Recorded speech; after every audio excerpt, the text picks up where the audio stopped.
monster teen is free after the most horrific rape case I've seen. And today we're going to get into why he's going to do it again. Many people have seen this body cam footage of Jesse Butler, and the internet was outraged hearing his mom tell him it's going to be okay, the family will get him out, and what a horrible thing for a child to experience. Awful experience for a child. Yet Jesse's the one who's been charged with 11 felony charges, including attempted rape, sexual battery, and domestic assault by strangulation. And now we've got an update on the case, and it's a big part of the reason why we think he's going to do it again. And so this is the update from Jesse's last hearing.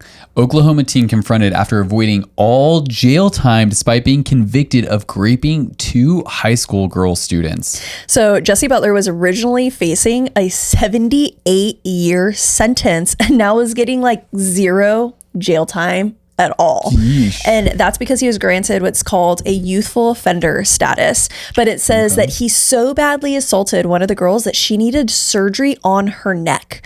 According to the girl, Butler repeatedly raped and strangled her. The girl was about 30 seconds from losing her life, according to the doctor. Oh my goodness.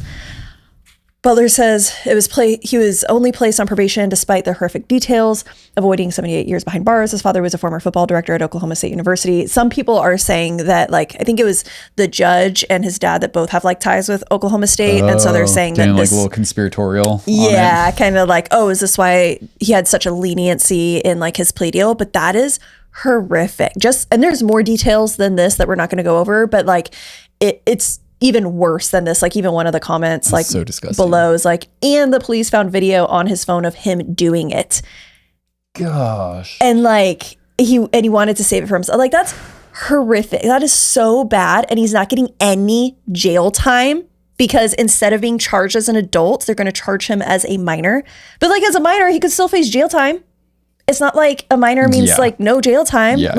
We've worked with tons of kids that have been in juvie. Like it's not like this is, but this video is actually, Brendan's only seen like a little bit of it, but this is Jesse going into court and the journalists are kind of like heckling him a bit here. The girls, Jesse, why did you rape the girls? You have anything to say to the victims, Jesse? He's going after him. Yeah.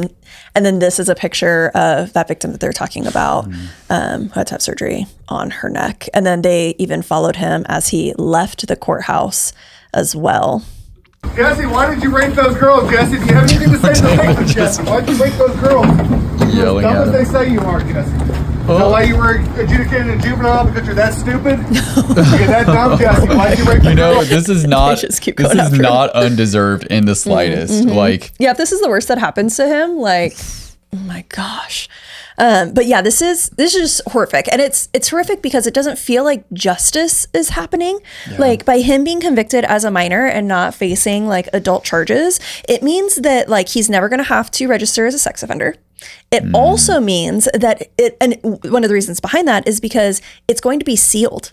Because he's convicted as a minor, like his records are going to be sealed. So every time he applies for a job, when he goes to college, when he's volunteering at work, anytime they pull like a background check on him, this is not going to pop.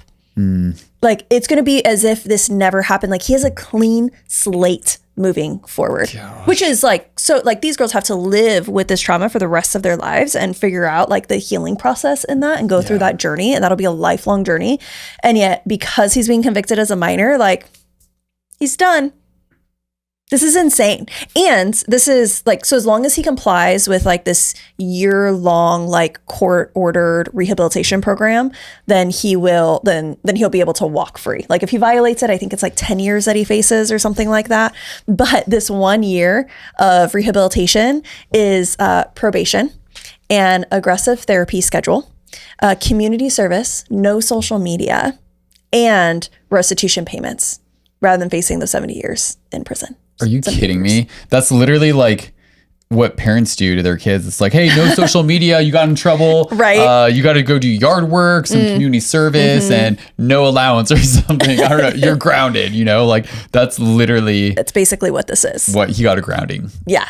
And so we're just calling BS on this. Like we don't, and we'll get to it in a minute. We don't think that this rehabilitation is even going to work, which is the point of the youth offender program is to rehab them. For someone to make decisions like this, like there is something significantly wrong inside this kid that is going to blow up later without any sort of redirection. Yeah. And we'll explain what we think that is, like that root cause in just a moment. But first, we actually want to hear from one of the victim's lawyers. Russell Busette is fighting the plea deal and says that there's going to be more lawsuits coming. So let's go ahead and look at this ABC Nightline interview addressing what is happening next with the case. Tell me what you think should have happened. I think there should have been a period of incarceration. The purpose of the youthful offender program is to rehabilitate people. To be rehabilitated, you have to acknowledge what you did and accept responsibility. And isn't that like the first step in 12 steps? Like breaking denial, like recognizing you did something wrong? Yeah, that's part of it.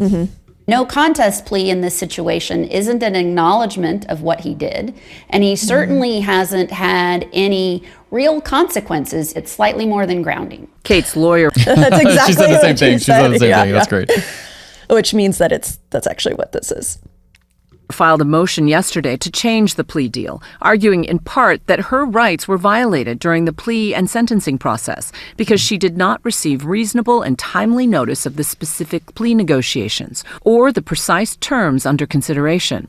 So that means that this victim is saying that she didn't know that he was just going to be let off without any jail time or like the extent of what that plea deal was going to be, which violates her rights as a victim in our judicial system. Wow. Busette also plans to file civil lawsuits against multiple entities on Kate's behalf, including Butler and his family, Stillwater Police, and Stillwater Public Schools. Obviously, we can't ever have these girls unassaulted, but it's looking for some form of justice over what happened to them. That's crazy. In another interview, actually, Rachel said that her client wanted Jesse to face jail time. And so the fact that this is moving forward without the consent of the victims fully, an informed consent for them to go forward with this plea deal, that's an injustice. That seems a little shotgunned for sure. Yes, absolutely. And so this is interesting too, because if this plea deal actually gets overturned, it means that Jesse might still face jail time, but we're not actually sure whether that means he'll face it as a minor or if he could actually be facing those 78 years again. So we'll have to kind of wait and see what happens in the court process, but I'm glad that they're fighting this so that hopefully some sort of justice can happen. Now, before we share why the sentencing as it stands isn't going to work, we need to talk about why we think a normal kid like this turned into literally a violent graper. And so y'all know that we love Fight the New Drug. And so we've got another article from them. They're a nonprofit spreading awareness on the harms of corn. And this post explains exactly what we think the root cause of this situation is. And so one of the main components of this crime and the charges that Jesse was facing was the strangulation and that type of violence that was happening. And it turns out strangulation corn will soon be illegal in the UK. Dangerous Online Material is perpetuating the growing epidemic of violence against women and girls. This kind of sounds familiar with the Jesse Butler case. It says that strangulation is increasingly normalized in corn. This is where it gets interesting, but it's not just happening on screens. A 2019 study found that 13% of sexually active girls ages 13 to 17 reported already being strangled. Gosh. And we love Fight the New Drug because they cite all of their sources. So that's a true study of teens that are experiencing this. So how many more girls are just like Jesse's victims that have experienced something like this? Yeah. And then it says, in many cases, the inspiration comes from corn. 44% of boys ages 11 to 16 who consumed corn reported that it gave them ideas about the type of sex they wanted to try, even if those ideas were dangerous. This kind of sounds familiar. I personally think that it's so abnormal for anyone to act as violently and aggressively as Jesse did. And so, in my opinion, then he had to be inspired by something, right? He had to learn this from somewhere. And my guess is that it actually came from corn. Yeah. and him watching it and seeing it and then wanting to act it out. Well, and we even know the first time that we met Clay from Fight the New Drug, I remember he was telling, this was over a decade ago, he was telling us a story of a young person that had messaged in, I think, and was talking about how he got busted for choking out his girlfriend on their first date. And when they asked him why, his response was, I thought that's what she wanted. And guys, this was a decade ago already. Yes, yeah. Like, so this is not a new phenomenon. Like this has been in the works for a while, and honestly, like in some regards, I'm not surprised that we're at this point with a story like Jesse Butler. Yeah, absolutely. But many of you might think that, well, correlation doesn't mean causation, and that's until we see the research behind early exposure to porn and sexual violence. And guys, it's freaking alarming. Heidi Olson is a nurse who specializes in treating kids and teens that have experienced SA, and she's also an expert witness in civil and criminal trials related to SA, just like Jesse's case. And she has personally performed over 1,500 forensic exams of kids that have been SA'd. That is a job right there. Holy cow. Yeah. And so this is her testimony supporting a bill in California that would actually protect kids from porn sites and the harms from it. And this is her testimony. A really disturbing trend that we're seeing at our hospital and that's being seen around the United States is that the age range most likely to commit sexual assaults right now are 11 to 15-year-old males. Now, while problematic sexual behavior is a multifaceted issue, no doubt, there's a clear connection between repeated exposure to pornography and child-on-child sexual assault. Like she said, there is like a clear connection between those two things of exposure to porn and then child-on-child SA. There are over 100 research studies showing there's a correlation and causational relationship between pornography and violence. 100 research studies connecting porn and sexual violence. That's a lot. That's a lot. I don't think there's 100 research studies on a lot of other things that have shaped how we do stuff in the world. Yeah, absolutely. So let's actually look at some of the research that Heidi mentions, because you're not actually going to believe how popular sexual violence actually is. And so we're going to pull up a couple of Fight the New Drugs articles because, like, you know, we love that they cite the research. And this isn't necessarily a moral argument. This is literally the stats and facts. And I think it's really important for us to understand, especially as you were talking about, Brandon, we might be seeing more of these cases pop up because of the exposure to porn. So it says how porn can promote sexual violence. And as few as 1 in 3 and as many as 9 in 10 porn videos depict sexual violence or aggression. And so this article has a lot of research in it, a lot of stats, but we want to highlight just a couple. Okay, it says one team of researchers had the same question. They analyzed hundreds of the most popular porn scenes and found that 88.2% contained physical violence or aggression. They also found that 48.7% contained verbal aggression.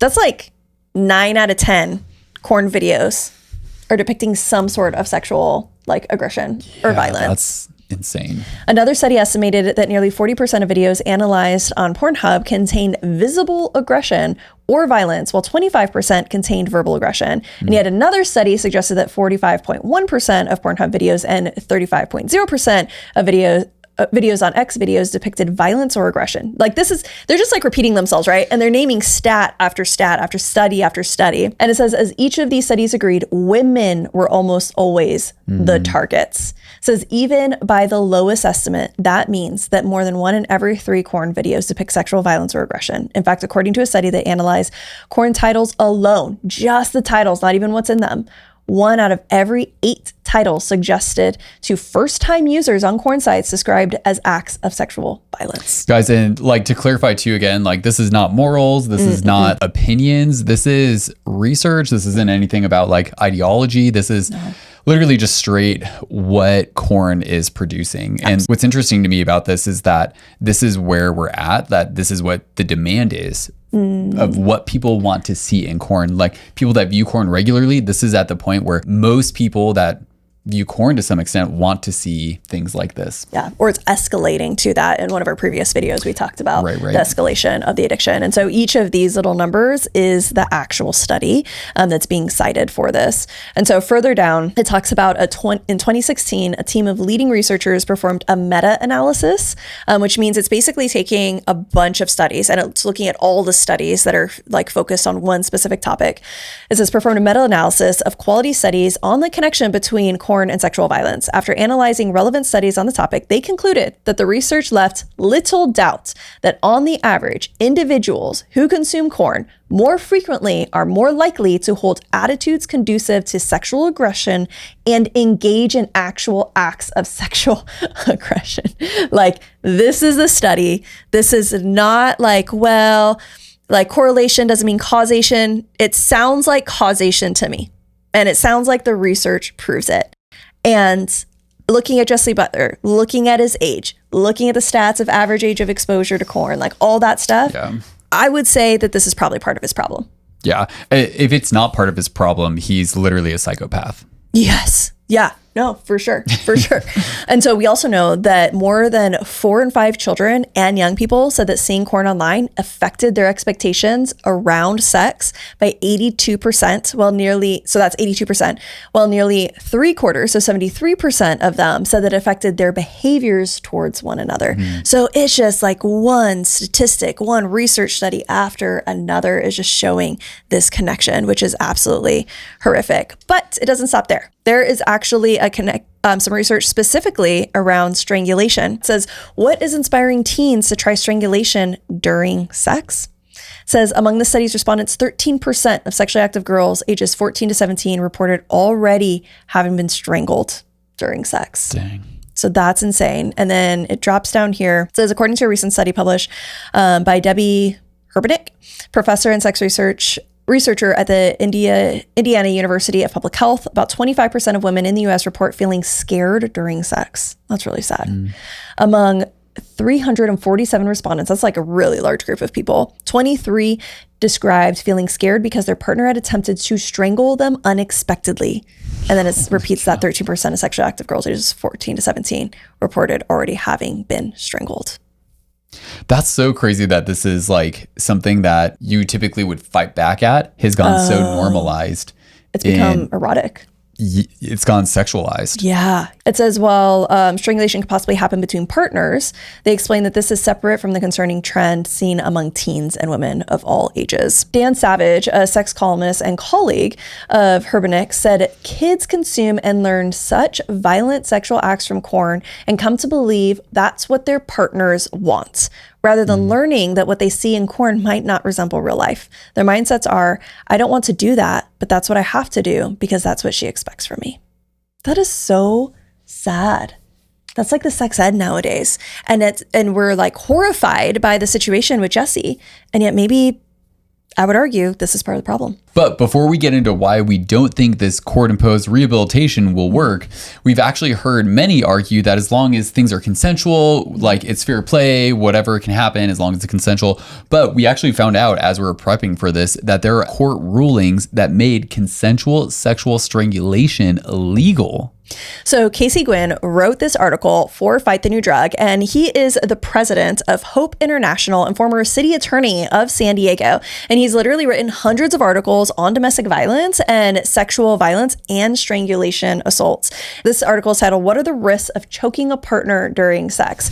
And so he goes, they could die. That's probably one of them. That's just my guess, but let's see like what the article says. And so Casey goes into their background on like addressing these issues, but then they really go into a lot of why this is mainstream and busting some of the myths around strangulation. So it says, lie number 1, strangulation is harmless and causes no physical damage, which is a big lie that people, they think that they can like just enjoy something and there's no harm. But it says strangulation dramatically reduces oxygenated blood, either getting to the brain or toxic deoxygenated blood leaving the brain as soon as the pressure to the neck starts. If the pressure increases so that no oxygenated blood gets to the brain cells, this is called anoxia. Once anoxia occurs in a strangulation assault, the victim loses 32,000 neurons and 230 million synapses per second. This is permanent brain damage. Oh my gosh, guys, I better never get strangled because I can't afford to lose any more neurons or synapses. So those neurons and synapses will never come back to life and will never heal. Whoa. So even if this is happening in a situation where it's not, the strangulation isn't forced on someone, they are still being harmed in this, which is crazy, which kind of leads into lie number 2. Consent is valid and women can consent to being strangled in any setting. They definitely, Casey debunks this, says courts across the country have found that you cannot consent to something that can kill you. Strangulation can kill you, which is exactly what you said. Yeah. Sorry, I was right. That's great. Yeah. Something that can inherently kill you. Like you can consent to like skydiving or going under surgery. Those things might kill you. That could be like a negative. But that's not like going wrong. It'd be that's going not bad. the point of those things. Exactly. Where like strangulation like ultimately leads to death, where surgery leads to hopefully to healing. Absolutely. And so it says no matter what type of agreement sexual partners might come to about strangulation, if the person being strangled suffers major injuries or dies, the partner putting the pressure on the neck will face criminal charges in almost every state in the country. Dang. We actually, in research to this, actually found a case where a couple was engaging in strangulation and the woman died. And the husband was actually found guilty of murder and thrown in jail. I think he faced about like 17 years in prison for something that she was asking for, but legally cannot consent to because it will inherently kill you. So this means that someone that is in a consenting relationship and one person kills another because they're engaging in strangulation, the person that strangled the person that died is going to be put in jail. Yet Jesse Butler almost deletes his girlfriend and doesn't even get punished. And so 1 year of probation and intensive therapy work, like this isn't going to solve the problem.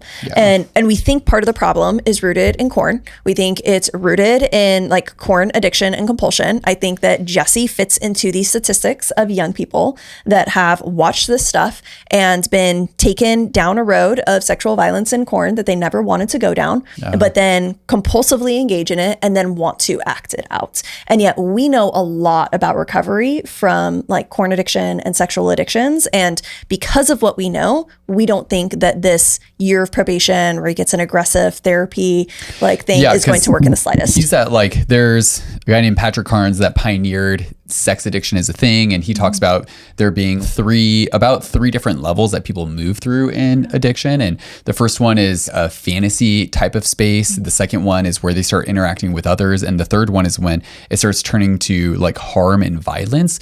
And that's a severe sex addiction. And Jesse is at like a severe version of level 3 as a 17-year-old. Like this is a bad situation. This is a bad way to be set up in life. And from the people I know from different recovery programs that I've been in with and just the different programs that I've come across, it's a minimum of 3 to 5 years of sobriety for early recovery. Like that's just the early part of recovery. And so giving this kid a year-long aggressive therapy schedule, like is he even getting a CSAT, a certified sex addiction therapist? Is that going to be around trauma and attachment and like someone that's actually aware of addiction? Like there's a lot of clinical standards for processes like this. Is he going to have to be a part of any group work, 12-step stuff? Like, is there a community piece of it? Because for there to be true accountability, like he has to fess up. A big part of that is even like radical honesty and full disclosure. And can he admit to the crimes that he's done? Or is he just going to be like, I'm a kid, I didn't really know, but I'm basically an adult. You're literally months away from being an adult when you committed these crimes. And if there's not any like guides to, and I would argue that this is not rehabilitation. This is not serving him well. Because they're not being honest about what his problem actually is. And like you said, there are clinical standards to recovery when someone is engaging these kinds of behaviors. And like that 3 to 5 years minimum of sobriety, all of that, like that's for level 1 sex addiction and compulsion, that's for like, right? In general. Yes, that's like in general overall. That's, and like you went through like a whole therapy process that lasted like what 4-ish years, and that was like the average to go through.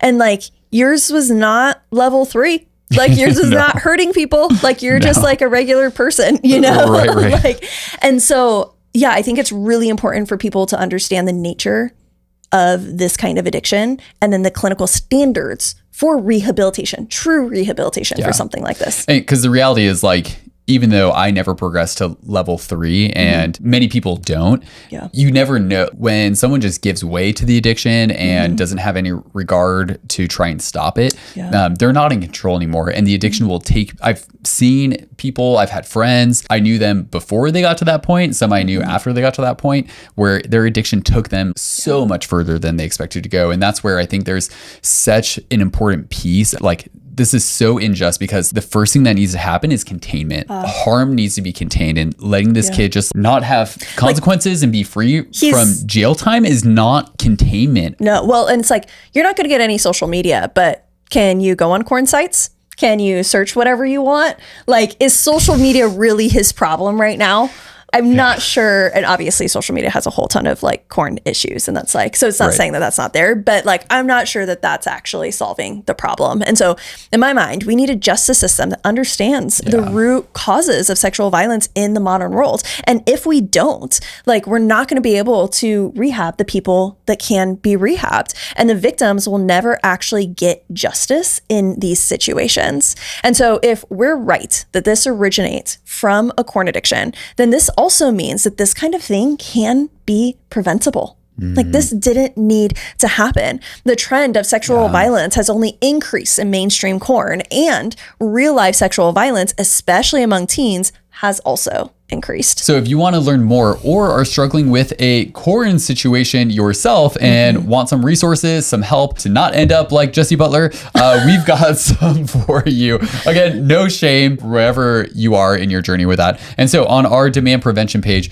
you'll see we've got a ton of different resources there. If you want to just learn more, you can visit Fight the New Drug. We pulled up a bunch of their articles. Truth About Porn is great. It's got a whole database of all the research. Brain and Heart World is a great documentary to learn more. But if you are struggling with corn, if you need or level 1, 2, 3, like, if you need help, definitely reach out for help, because there is help. Join Fortify, join Realize. These are like apps and online communities and accountability for you. And then if you need some therapy resources, that's available as well. This goes to a therapy program with a bunch of CSAT certified sexual addiction therapists. There's programs for teens, there's programs for adults, for the spouses that are being betrayed by all of this. Like, not everyone gets to the level 3. Not everyone gets to the sexual violence where there needs to be like justice in the court system for the victims that are being harmed. And yet, if anyone is struggling, you deserve help, and there are resources for that help.